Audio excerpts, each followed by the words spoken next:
Recording live from the Lucky Number 7 Lounge in the basement of Dine Drink Travel World Headquarters in the barren wastelands of far west Texas. This is Dine Drink Vegas, the podcast by and for everybody stuck at home, but wishing they were in the land of neon lights and bad decisions.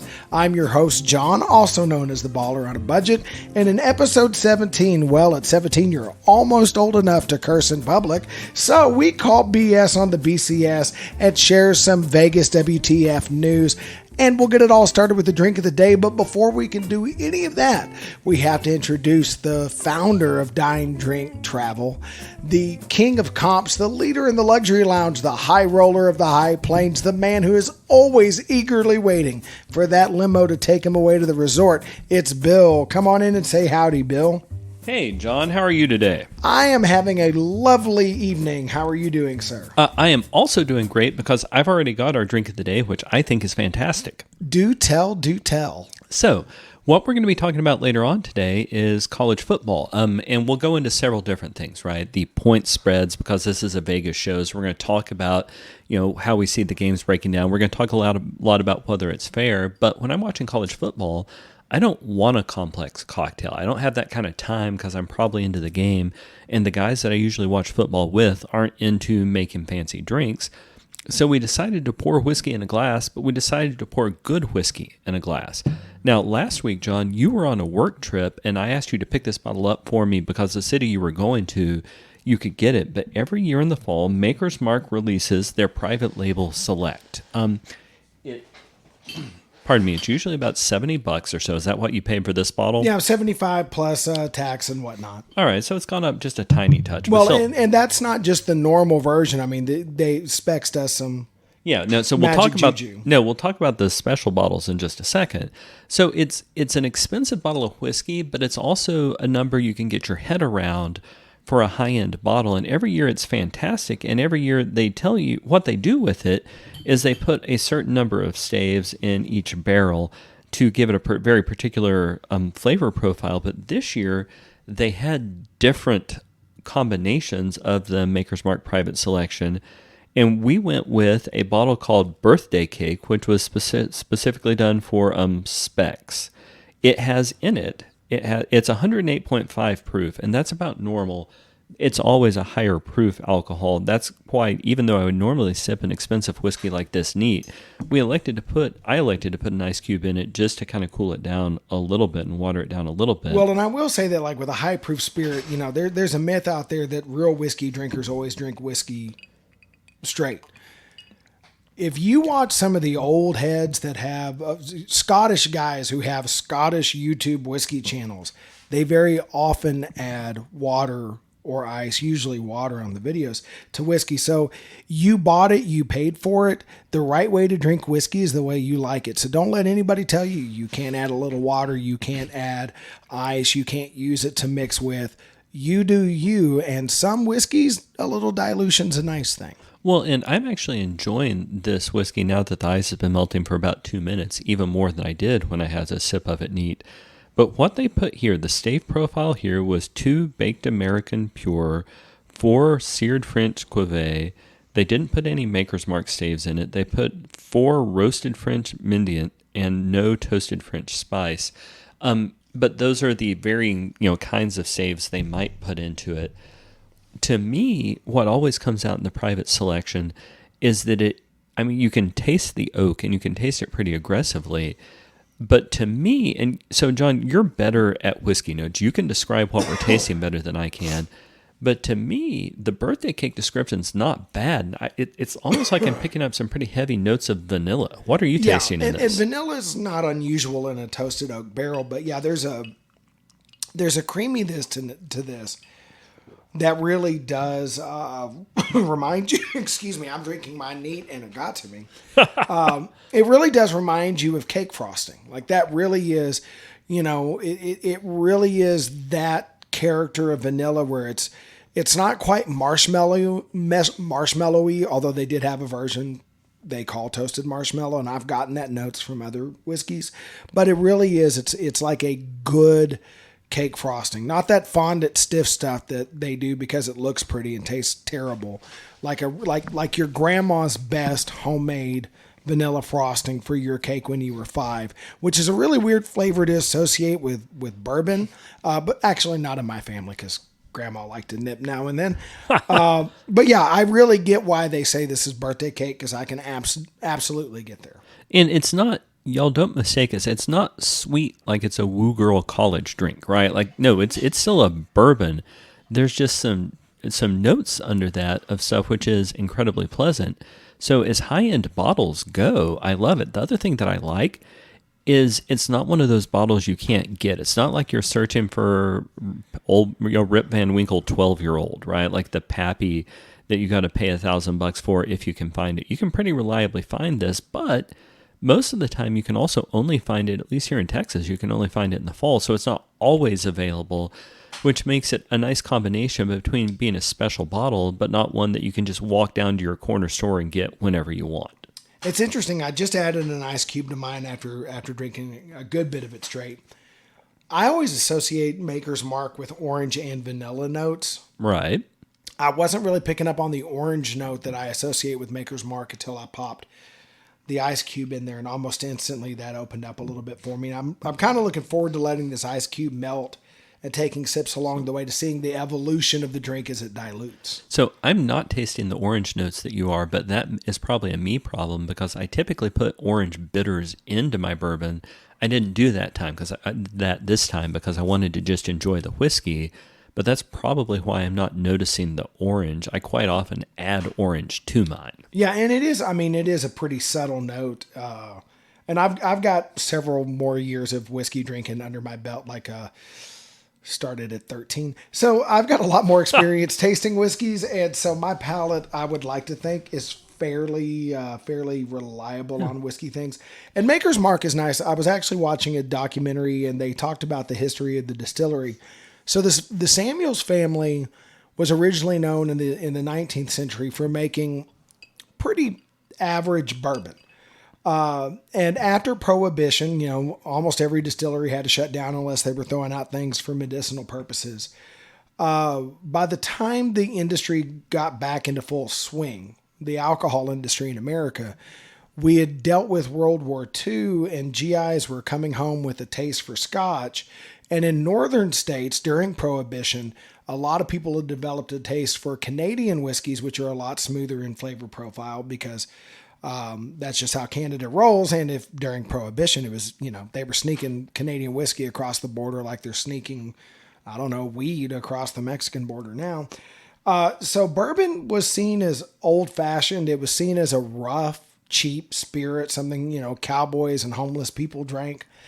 And so Bill Samuels, who was the third generation, really wanted to get back into the distilling business, tried and kind of failed for a while. The actual JT Samuels brand got bought up by another manufacturer and is still available in Kentucky and the Mid-South. I've never seen a bottle in Texas. And they actually had to improve the recipe because it really was kind of rot gut bourbon. But Bill Samuels winds up burning the family recipe, decides to take the the rye out and go for wheat. So bourbon's got to be at least 51% corn. You need 10% malt barley in order when you're fermenting what they call the mash to have the enzyme so the yeast can eat up all the sugar and then pee out alcohol because that's how this happens. And then you have an accent grain. So in bourbon, it's normally rye. And you can have high rye or low rye depending on how spicy you want it because rye has a very spicy, almost cinnamony flavor. Sometimes rye can even come across like eucalyptus, like medicinal. He decided to go with wheat, but he and his wife went through, and they couldn't, make, distill, and age 100 batches of whiskey. They started baking bread loaves with their grain bill. And they tried out 100 different recipes, including many varieties of wheat. That is fascinating. I had no idea. Yeah, and then they finally got to a loaf of bread that tasted right, and that became Maker's Mark, which was the first premium bourbon. And bourbon historians, which I missed my calling, I should have gone into that degree field, they credit Bill Samuels and Maker's Mark for saving the bourbon industry and making bourbon a respectable beverage because in the post-World War II era, it was just considered something that drunk college kids and hobos drank. So, Maker's Mark, we owe the vast selection of bourbon in the modern liquor store to Maker's Mark. Well, here. Thank you, Maker's Mark, and thank you for my membership in your ambassador program, where occasionally I get some free stuff. But we've talked about this before. My preference for bourbons is wheated bourbons anyway, like Maker's Mark or Weller. So, yeah, no, this was always going to be in my sweet spot. Yeah, and I kind of cut my teeth on Weller Antique back when it was readily available. My granddaddy was a poor man, and he tended to keep 2 bottles around. Jim Beam was for normal days, and Weller was for special occasions. And I might have been known to sneak into granddaddy's cabinet once in a while. And I definitely preferred the Weller to the Jim Beam. And I've been hooked ever since. And most of my life, I could buy Weller Antique or Weller 12-year-old any day I wanted at a reasonable price. And then the Pappy craze happened. So if you're chasing the Pappy Dragon, stop. Just buy. Makers has a number of varieties out there. Buy Makers until the market settles down. And then when prices for Weller and Pappy come back down where they belong and you can buy them at MSRP, then buy whichever one you like better. But honestly, Pappy and Weller are not better than Maker's Mark. They're a little bit different. The recipes are extremely similar, if not identical, but where and how you age bourbon changes the flavor. So I'm not saying any version of Weller tastes exactly like Pappy, any version of Maker's Mark tastes exactly like Pappy or Weller. But it's good enough. Yeah, no, fair. I think it's more than good enough. I think it's great. The problem is that I think I would need 3 or 4 more glasses of it to really be ready to talk about our next topic, our deep dive of the day, which is what they did with the BCS. But duty calls, and it's time to move on. So, listeners, if this is your first time joining our podcast, what we do every time after we talk about the drink of the day is we take a deep dive into something particular about Vegas. One of the major activities which happens in Vegas is sports betting, right? And John and I are both big fans of college football, even if both of our teams had horrible years this year. Yeah. It wasn't good. Fortunately, we're not talking about either of those teams today. But we're going to talk for a while about the college football playoff, and we're going to talk about whether it was fair. We're going to talk about what it would look like next year in the 12-team playoff, and then we'll obviously talk about the point spreads and the over-unders for the college football playoff matchups. But John, I guess let's start with the big question. There are 4 teams in the playoff: Michigan, Washington, Texas, and Alabama. Who that left out was Florida State, who is an undefeated Power 5 champion, Georgia, who was 12-1 and had been a juggernaut for most of the year, and a couple of other pretty good teams like Ohio State and Oregon. But the real object here is Florida State didn't lose a game; they're not in. Even though Texas and Alabama, both of whom did lose a game, are in. So, did the BCS get this one right? No. All right. So, what would you have done instead? So, at the end of the day, if you go undefeated and you are the champion of one of the Power 5 conferences, unless the other 4 conference champions are also undefeated, and then the committee has to make a decision, you're in. And I get it. Florida State's quarterback was injured. I get it that they might not have been at full strength going into this. But if the regular season means anything, look, Texas beat Alabama in the regular season, right? So we've got, I could see, Washington and Michigan getting in. They were undefeated. They deserve their place. And I think, to me, both of those teams were pretty clearly better than Florida State. Michigan won 3 games without their own head coach. I think Michigan's just good at football this year. And I get that. But my point is, you've got 2 undefeated teams who got in. Then you have 3 one-loss teams they have to pick from. Georgia's out because their one loss was in the conference champion. Look, you didn't win when it counted. Sorry, that's what happens. Because, if you could just go by, well, we won every game before this, my TCU Horned Frogs could brag, but they didn't win the game that counted, did they? So Georgia's out. That's what happens. Texas beat Alabama in the regular season, so Texas is in, and it should be Nick Saban, who clearly has made yet another deal with Satan, who should be watching this game from home, not the Florida State team. This is wrong. I want to agree with you, right? Because it doesn't make any sense to me that Florida State's not in, because otherwise why play the games? But there are two problems. One, it's hard for me to imagine a college football playoff without the best team from the SEC, because you have in next year's playoff, you would have, 4 playoff teams from the SEC? You have a whole lot of very good teams that you have to play all the time. And I think that deserves at least some weight. The other thing is, I'm looking at Florida State's football schedule from this year, and I don't see any big wins, right? Like, the best win that Florida State had might be that week 1 win against LSU. There were no big late season wins. There weren't any other wins which were close to big wins. And I think Alabama's resume, yeah, they've got that loss to Texas, and yes, that is in week 2 of the season, and yeah, that loss is a real problem. But I think they've got bigger wins. Critically, they had a win over Georgia. They had a win over the 2-time defending national champion, which would otherwise have been going to the playoffs. So how do you deal with the fact that Florida State didn't have any really big wins? Okay, so first of all, part of the point of going to a playoff system is so that we get away from reading the tea leaves and all of that, which has been one of the biggest problems with Division 1A college football forever. Second of all, I want to go back to what you just said about it seems wrong to do this without the SEC getting in there.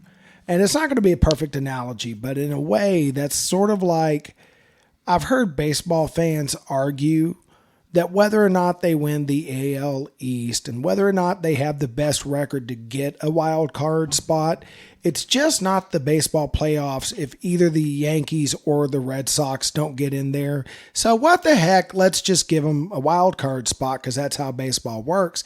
And there is not a baseball fan outside of New England or New York that would sit well with that. And I know your squad is in the SEC, and I know the SEC thinks that they have a divine right to be represented in this thing.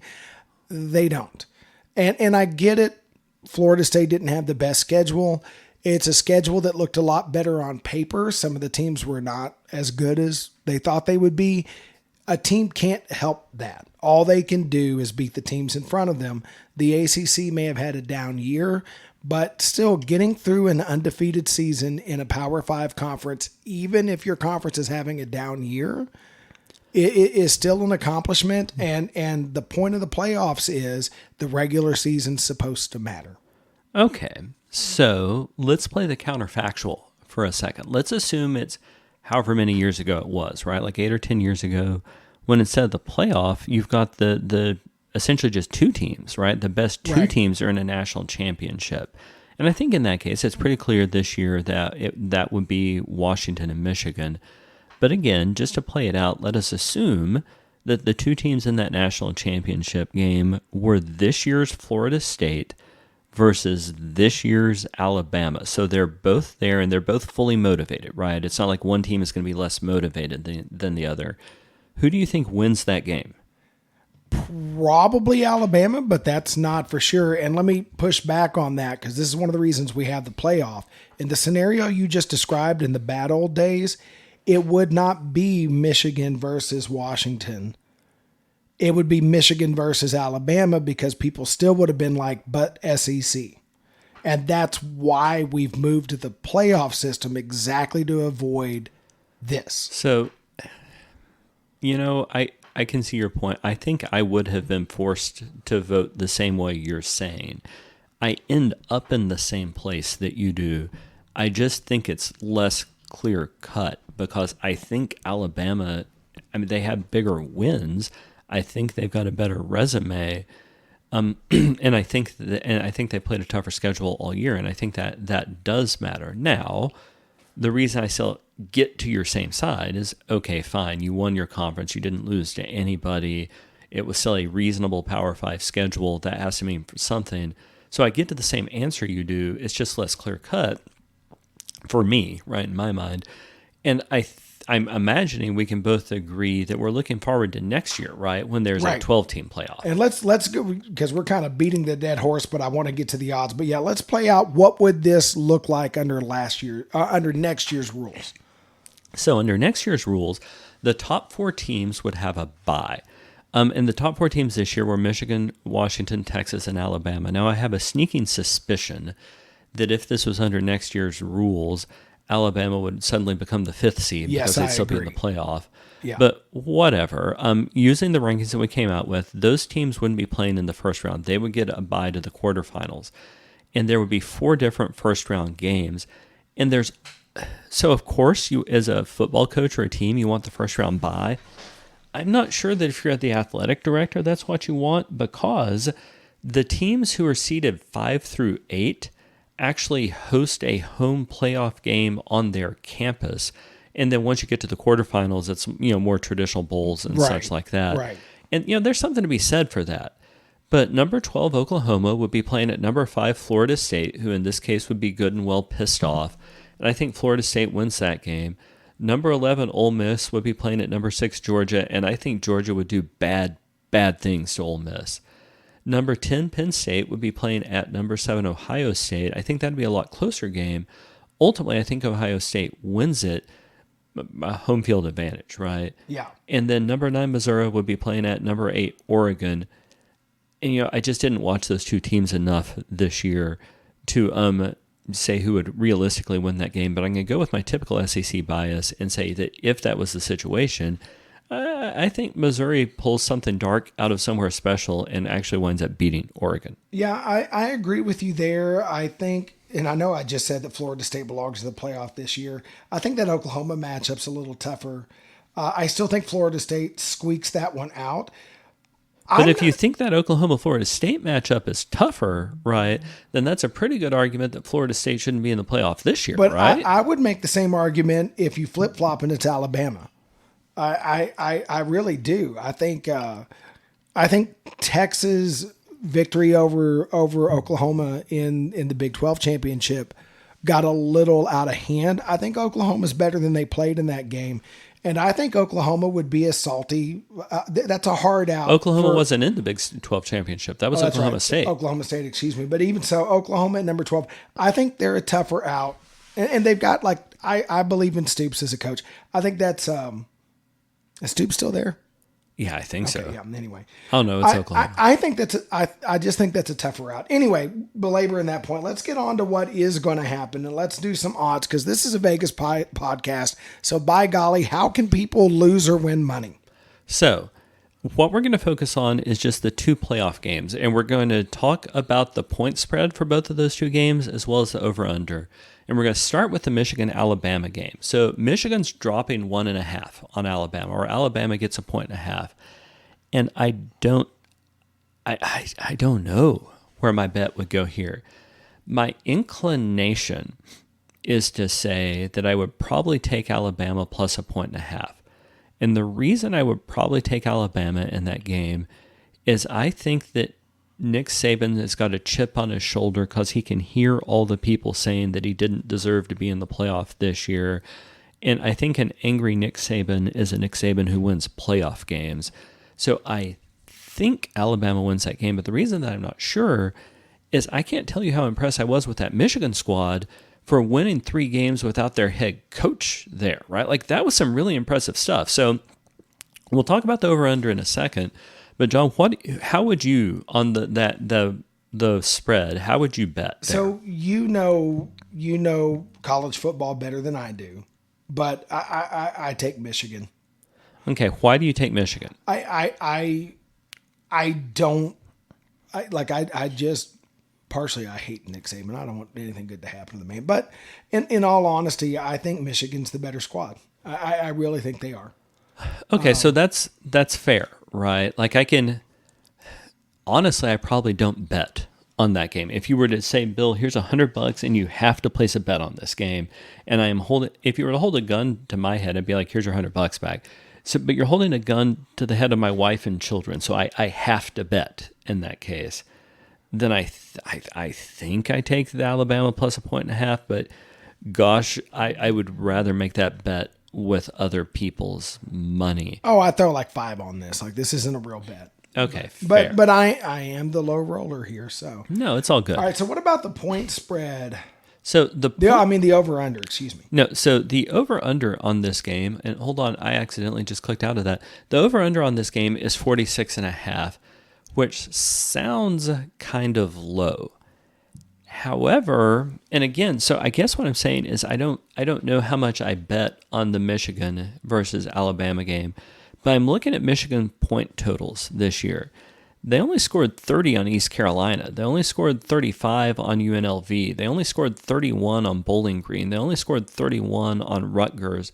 They had a couple of good games later on as they started to get going, but so when they played Penn State, who was a legitimately good team, that was a 24-15 win. When they played Ohio State, their offense did better, but the Michigan offense hasn't been overwhelming this year.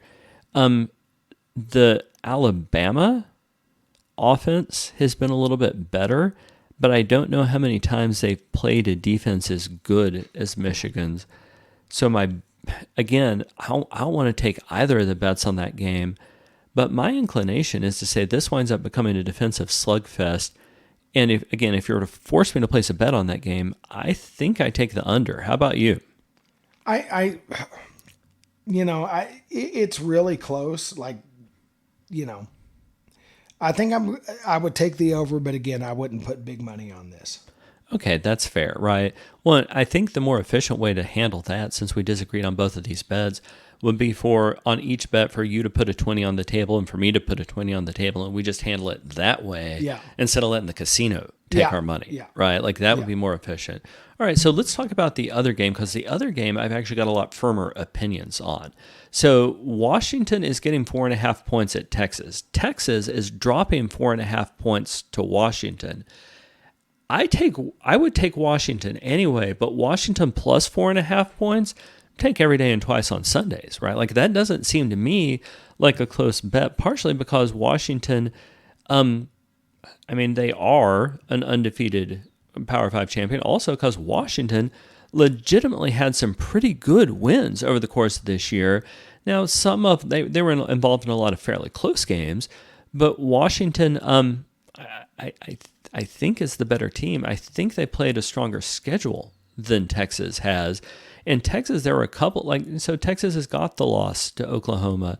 Texas only beat Houston by 1 touchdown. Texas had to go to overtime to beat Kansas State. Texas barely eked it out against your TCU Horned Frogs. I think I would take Washington straight up, and I certainly take Washington plus 4.5. Now, let me confess my bias for the good of our audience. Y'all, I went to Texas A&M. I am a proud Aggie. I have 2 schools I root for at the Division I level. I went to graduate school at Texas A&M, so I yell for them proudly, and I wear my Aggie ring. And at the Division II level, I am a proud Angelo State Ram. They routinely have an excellent Division II football team, but setting all that aside, I'm an Aggie. My bias is to not like UT things. But I think based objectively on the evidence, I take Washington plus 4.5. How about you? Yeah, I think so. I mean, part of me, even though I'm not a Texas fan, would like to see a team from my state go in there. As mad as I am at Texas for leaving the Big 12 for the SEC because it's bad for my league, I know Texas wants to make a statement as they enter the SEC. But yeah, I think Washington takes this one. Yeah, no, I think they pretty clearly do. Now, the over-under is a more interesting bet. So the over-under there is 64.5. So essentially what they're saying is that the game would be something like 35-30 for you to collect on the over. And I actually take the under on that game. So Washington has put up some pretty impressive point totals, and they're a good team who has defeated several other good teams. But in the Pac, however many they are, Pac-10, about to be Pac-2, in the Pacific Coast Conference, you don't have a lot of teams noted for good defense. You have a lot of teams noted for good offense. So I don't think that their offense has really been tested. And the Texas defense, as I've watched them in a couple of games this year, the Texas defense is really, really good. Yeah, I'm with you. This is an under. Yeah, no, that's okay. Wow, we've gotten to the same answer twice there, and that may be the sign that we need to move on because we've actually achieved agreement. It also means we're probably wrong. But, if you happen to bet our way and you win big, or if you bet against us and win big, make sure drop us a line. Bill's going to tell you at the end where to find us, and it's everywhere. But let us know how you did with our picks or against our picks, because I'm kind of curious. All right, so the next story, we're going to stay a little bit sportsy. Those of you that hate sports but have stuck in this far, we won't belabor this one, and we won't be talking about the actual on-the-court action.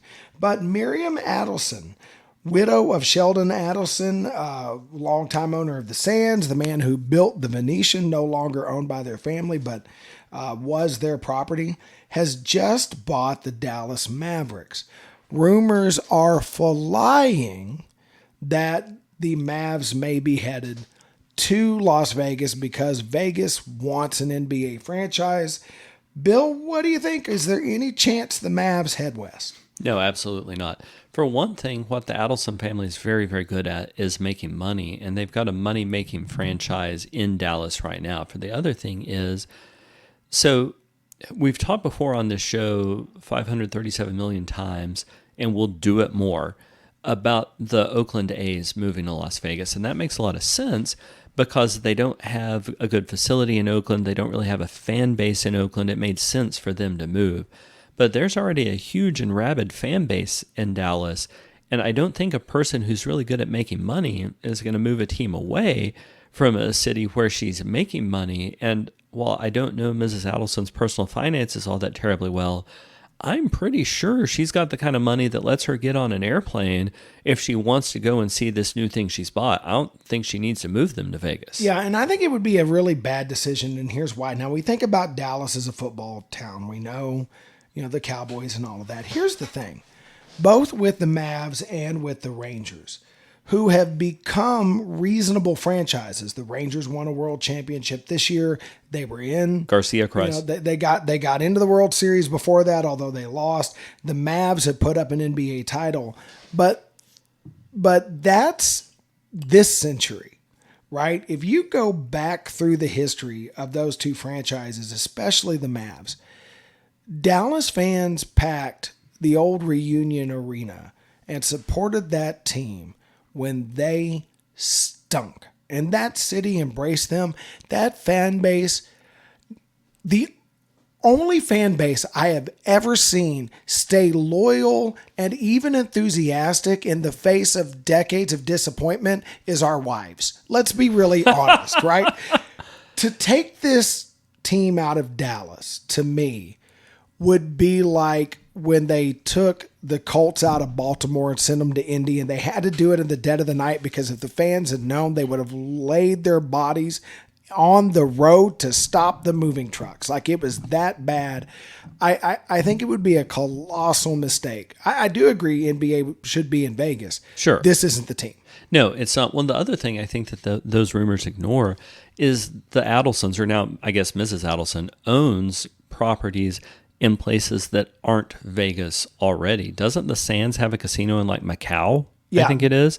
So yeah, they're already used to having highly profitable outlets for the Adelson brand in other places. They don't have some weird psychological need to move stuff to Vegas. They like to make money, and God bless them, right? Like, they're good at that. I think they'll do what makes them money, and I think what makes them money is keeping that team in Dallas. More than that, we don't get political on this podcast. I'm only referencing this to connect the dots. I'm not giving this is a good thing or a bad thing.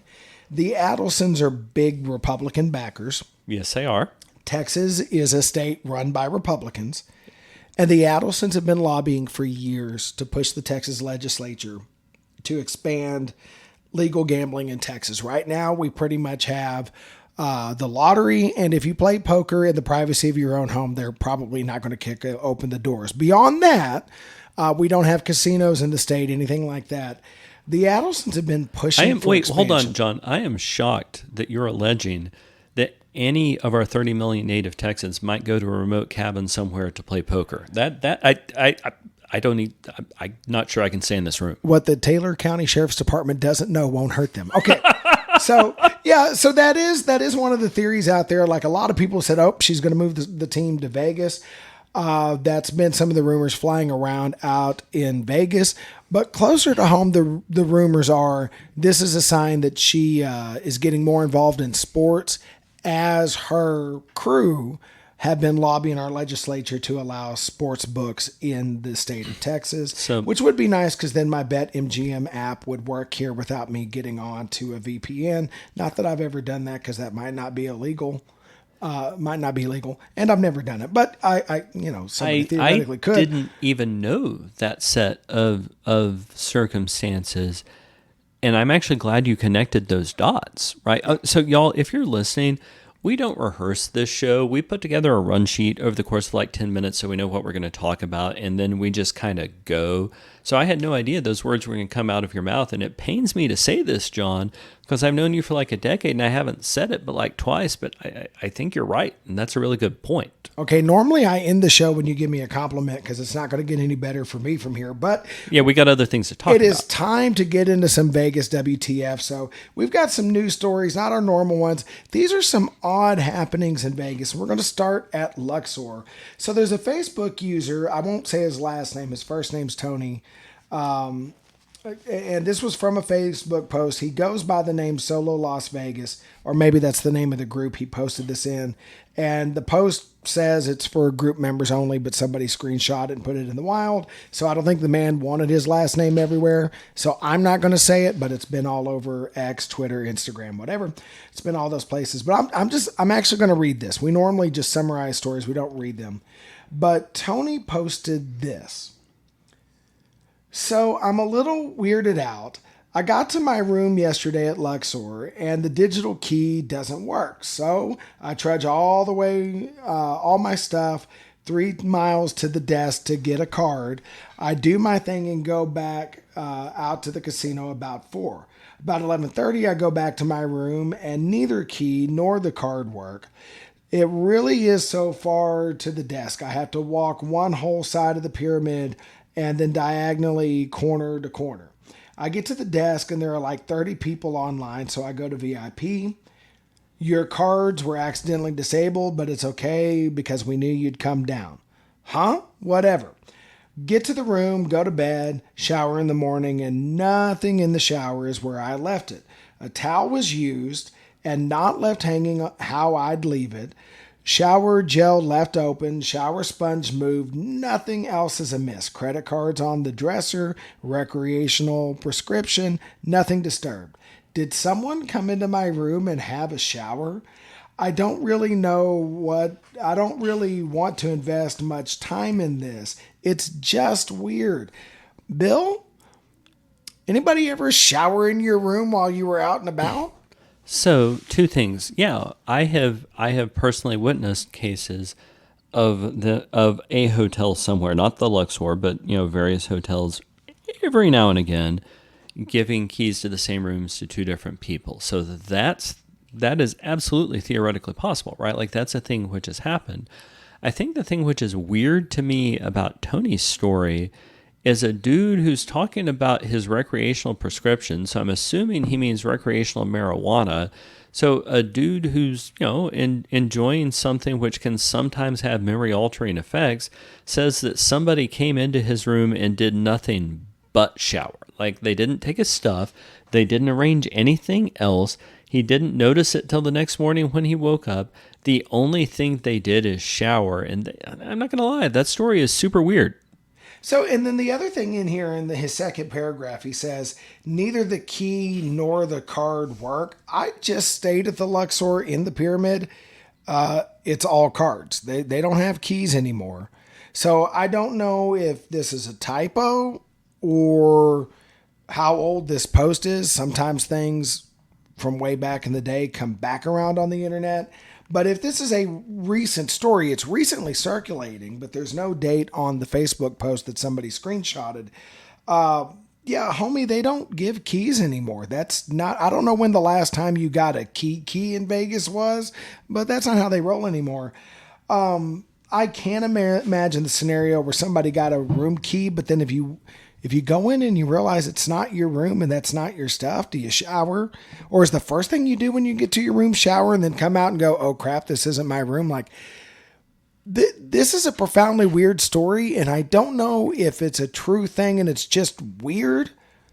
I don't know if, like, we've joked about this before. In Luxor, the halls around the rooms in the pyramid do feel creepy. People say it's haunted. I don't think it's haunted, but did a ghost come have a shower? Or did Tony overindulge in that recreational prescription and lose track of a few things? And to be clear, y'all, we're not judging Tony because, well, that's not a choice that I make in Vegas. You know what? I may have had more than one martini in the same evening in Vegas. I can understand having incomplete memories of what's happened. So there's not a judgment here. I'm just... so something smells funny about your story, yo. Yeah, and let me put it this way: I'm not calling the man a liar. I believe he believes something weird happened, and look, it's Vegas. Maybe it did. It's just weird. But we're not going to judge Tony, but we are going to judge some other people. And I didn't put this on the run sheet. This was all over the place. So a couple of young ladies were a little overserved while walking around the Wynn. And we are not telling this story, but I can sympathize with what happens when you're overserved in that building. And we will never tell that story ever. Was there a story, John? No, there is no story. Anyway. So did theoretically, I need to shut up now? Yeah. Okay, cool. Exactly. Okay. Anyway, these young ladies decided they wanted to turn the Christmas display. Were they at the buffet? No, they were at the Christmas display, and they decided to make it an interactive experience, and security had to drag them out of the beautiful wind flowers. Why don't I get to see stuff like that in Vegas? I know. Those things never happen when we're there. It's so disappointing.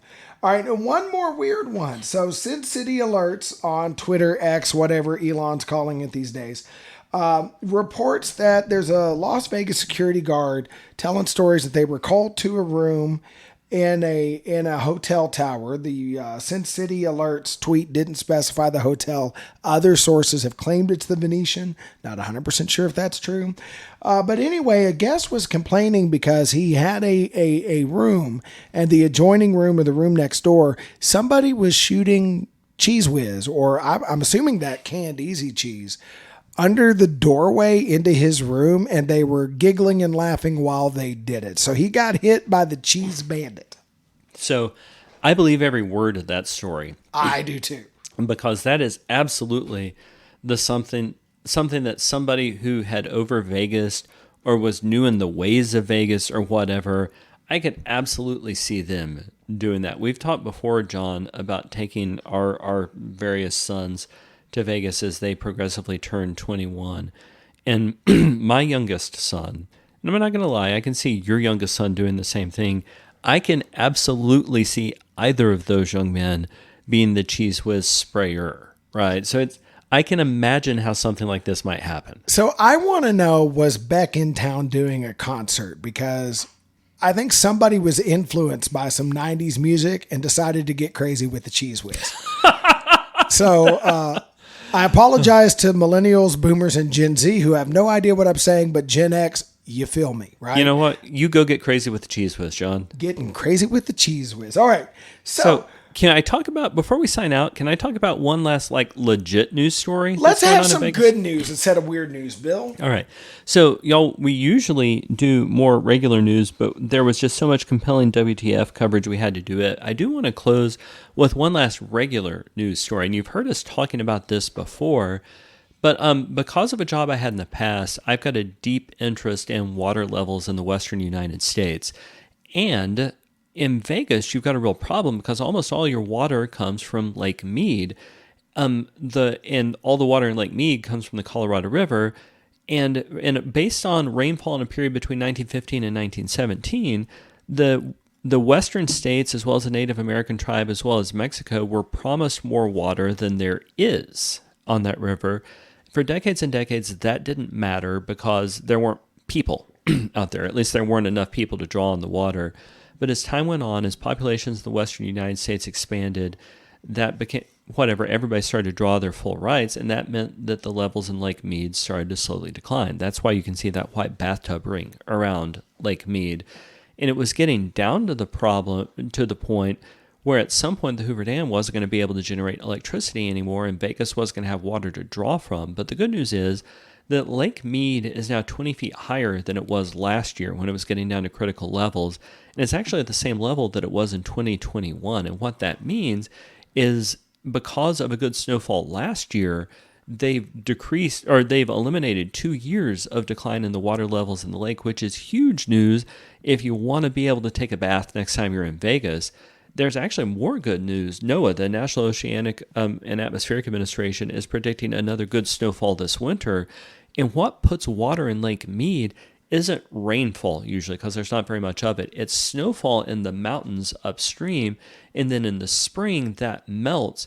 And NOAA thinks there's a pretty reasonable chance that there's going to be a high snowfall, which isn't going to result in higher lake levels right now, but will result in higher lake levels in the spring as the snow melts. Yeah, and that will be phenomenal news. Well, that's just about going to wrap up this episode. It is December 6th, so we're going to get in at least one, maybe two more episodes towards the end of the year, because we've got to talk about some of our 2023 best ofs and favorite moments. But we're not going to do that tonight. So, Bill, as we sign off, why don't you tell everybody where they can find us? You can find us on Dine Drink Vegas on Instagram, on X, and on Facebook. We also hope that you'll check out the Dine Drink Vegas Facebook page, where we try to bring you short and focused videos to give you the information you need to plan your next trip to Vegas. I think you meant YouTube. That's exactly what I meant, but I need more whiskey. And you can also find me at Dine Drink John on the artist formerly known as Twitter. I refuse to make Mr. Musk happy. And we would love to hear your comments, your feedback, your questions. Tell us what we got wrong in sports predicting. And you could tell us your favorite memories from 2023. Maybe we'll share a few of those on the next podcast. And until then, thanks for listening and happy travels.